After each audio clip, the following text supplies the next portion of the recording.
આપવામાં આવે છે તેમજ વર્ષમાં એક ધાર્મિક યાત્રા આ વર્ષે આ ધાર્મિક યાત્રા 23/2/2026 થી 11/3/2026 સુધી ભારતના નામાંકિત તીર્થસ્થાન એવા બે જ્યોતિર્લિંગ જેમાંનું એક રામેશ્વરમ અને બીજું શ્રીશૈલમ મલ્લિકાર્જુન આ બંને જ્યોતિર્લિંગની સાથે તિરુપતિ બાલાજી મદુરાઈ પદ્મનાભ કન્યાકુમારી વગેરે તીર્થસ્થાનોની યાત્રા વિના મૂલ્યે કરાવવામાં આવે છે। આ યાત્રા પણ છેલ્લા 20 વર્ષથી કરાવવામાં આવે છે। તો આ પ્રસંગે પધારેલ મેયરશ્રીને નમ્ર વિનંતી કે તેઓ બે શબ્દ કહેશે।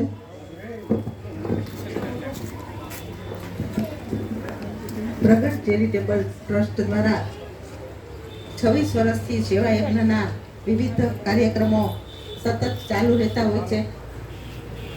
કાર્યક્રમના આયોજક શ્રીઓ અને જેઓ દાતાશ્રીઓ જે આ કાર્યક્રમની અંદર સહભાગી થાય છે, પહેલા એને અભિનંદન આપવા પડે, કેમ કે આ કામ છે એ અઘરું કામ છે। પોતા માટે નથી માંગવું, પણ અન્ય બહેનો માટે એ જ્યારે સમાજની અંદર લેવા માટે જાય છે અથવા પોતાના ખીચામાંથી પૂંજી રૂપે એક સેવા યજ્ઞના કાર્યની અંદર પોતે પોતાનું યોગદાન આપે છે। વિશેષ સમયનું યોગદાન, કે સમય છે બધા પાસે હોતો નથી, પોતાના કામ ધંધા ને થોડો મૂકી અને સમય આપતા હોય અને આવા કાર્યક્રમ ત્યારે થતા હોય। 26 વર્ષનો સમય એ કોઈ ટૂંકો સમય નથી, ખૂબ લાંબો સમય છે। માણસ છે એ એની સેવાકીય પ્રવૃત્તિ 1-2 વર્ષ કરે ત્યાં પોતે થાકી જતો હોય, ત્યારે આ 26 વર્ષની સેવા યજ્ઞમાં એક મને અહીંયા આમંત્રણ આપ્યું ને પુણ્યનું ભાથું મને પણ અહીંયા મળ્યું। આ તકે આ કાર્યક્રમની અંદર આયોજકોમાં જગદીશભાઈની જે ટીમ છે એ ટીમને અભિનંદન આપું છું કે ઘણા લાંબા સમયથી પ્રગટ ચેરિટેબલ ટ્રસ્ટના માધ્યમથી ગંગા સ્વરૂપા બહેનોને જે ખરેખર જરૂરિયાતમંદ પરિવાર હોય એવા પરિવારની અંદર આપણો આ સેવા કાર્યક્રમ છે એ જતો હોય છે।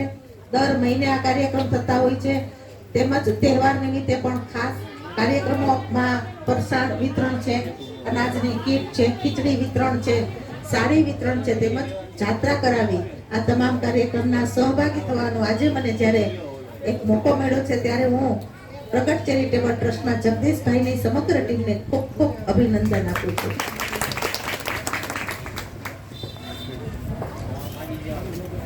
પ્રગટ ચેરિટેબલ ટ્રસ્ટ દ્વારા સતત 26મા વર્ષે 11 કન્યાઓના સર્વજ્ઞાતિ સમૂહ લગ્ન તારીખ 7/12/2025 ને રવિવારના રોજ રાખવામાં આવેલ છે, જેના ફોર્મનું વિતરણ અમારા કાર્યાલય ઉપરથી શરૂ કરવામાં આવેલ છે।